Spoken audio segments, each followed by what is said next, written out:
જય સહકાર તાજેતરમાં સમગ્ર રાજ્યમાં થયેલ કમોસમી વરસાદથી રાજ્યના ખેડૂતોને ઊભા પાકમાં ખૂબ મોટી નુકસાની થયેલ છે।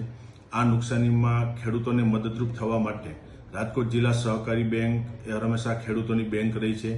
રાજકોટ અને મોરબી જિલ્લાના મંડળી મારફત બેંક સાથે જોડાયેલા 2,25,000થી વધુ ખેડૂત સભાસદોને આજે બેંકના બોર્ડ ઓફ ડિરેક્ટરે નિર્ણય કર્યો છે કે હેક્ટરે 12,500 અને વધુમાં વધુ 65,000 રૂપિયા સુધીની કૃષિ લોન 0%એ 1 પણ રૂપિયો વ્યાજ લીધા વગર 1 વર્ષની મુદત માટે આપવાનો આજે બેંકે નિર્ણય કર્યો છે, એની જાહેરાત કરું છું। આ લોન યોજના માટે મંડળી મારફત જોડાયેલા ખેડૂતોએ જે તે ગ્રામ્ય વિસ્તારની મંડળીનો સંપર્ક કરવાનો રહેશે।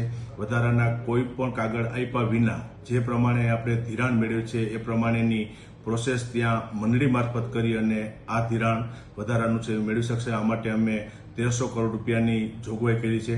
રાજકોટ જિલ્લા સહકારી બેંક હંમેશા ખેડૂતોની બેંક રહી છે અને આજે ફરી એક વખત બેંકે ઉદાર હાથે ખેડૂતોને પડખે ઊભા રહેવા માટે 0%એ 1 વર્ષની મુદત માટે મેક્સિમમ 65,000 રૂપિયા સુધીની 1,300 કરોડની જોગવાઈ કરી અને આ લોન યોજના અમલમાં મૂકી છે, એની આજે હું જાહેરાત કરું છું।